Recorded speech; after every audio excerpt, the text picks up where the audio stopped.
পশ্চিমবঙ্গ বিধানসভা নির্বাচনে বিজেপি ক্ষমতায় আসতে না আসতেই রাজ্য জুড়ে নতুন করে উত্তেজনা ছড়িয়ে পড়েছে।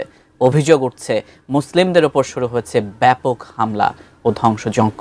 রাজ্যের বিভিন্ন জেলা থেকে আসছে মসজিদ, দোকানপাট ও বাড়িঘরে হামলার খবর। এতে সংখ্যালঘু পরিবারগুলোর মধ্যে তৈরি হয়েছে চরম আতঙ্ক। পশ্চিমবঙ্গের বর্তমান পরিস্থিতি নিয়ে বিস্তারিত জানাচ্ছেন মেহেদি হাসান। এবারের বিধানসভা নির্বাচনে জয়ী হয়ে তার নেতৃত্বাধীন দল বিজেপি পশ্চিমবঙ্গে ক্ষমতায় বসেছে, যার পরপরই মুসলিমদের উপর হামলা ও ধ্বংসযজ্ঞের অভিযোগ উঠেছে। জানা যায়, নির্বাচনের ফলাফল প্রকাশের পর থেকেই মুর্শিদাবাদ, মালদা, উত্তর দিনাজপুর ও উত্তর 24 পরগনার মতো মুসলিম অধ্যুষিত জেলাগুলোতে উত্তেজনা ছড়িয়ে পড়ে। শুরুতে বিচ্ছিন্নভাবে সংঘর্ষের খবর এলেও পরে বিভিন্ন স্থানে দোকানপাট, ঘরবাড়ি ও ব্যবসা প্রতিষ্ঠানে হামলা ও ভাঙচুরের ঘটনা সামনে আসে, যেখানে সবচেয়ে বেশি মুসলিমদের টার্গেট করে হামলা চালানো হয়। আর এতে স্থানীয় মুসলিমদের মধ্যে আতঙ্ক ছড়িয়ে পড়ে। এছাড়াও নির্বাচনের পর সহিংসতার ধরন আরও স্পষ্ট হয়ে ওঠে।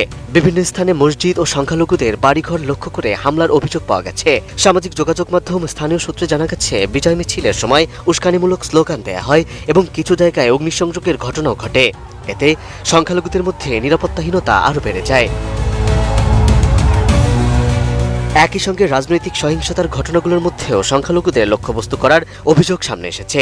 বিভিন্ন এলাকায় বিরোধী শিবিরের উপর হামলার পাশাপাশি মুসলিম অধ্যুষিত এলাকাগুলোতেই বেশি ভাঙচুর ও অগ্নিসংযোগের ঘটনা ঘটেছে বলে স্থানীয়রা দাবি করছে। এতে করে সামগ্রিকভাবে সংখ্যালঘু জনগোষ্ঠীর মধ্যে ভয় ও অনিশ্চয়তা আরও গভীর হয়েছে। অন্যদিকে এই সহিংসতার প্রভাব বড় শহরগুলোতেও ছড়িয়ে পড়েছে।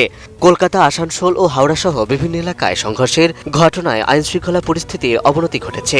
কেন্দ্রীয় বাহিনী মোতায়েন থাকলেও সাধারণ মানুষের মধ্যে আতঙ্ক পুরোপুরি কাটছে না। বিশেষ করে সংখ্যালঘুদের মধ্যে নিরাপত্তাহীনতা এখন আরও স্পষ্ট হয়ে উঠেছে। সার্বিকভাবে নির্বাচন পরবর্তী এই সহিংসতা পশ্চিমবঙ্গের সাম্প্রদায়িক পরিস্থিতিকে আরও নতুন করে অস্থিতিশীল করে তুলেছে।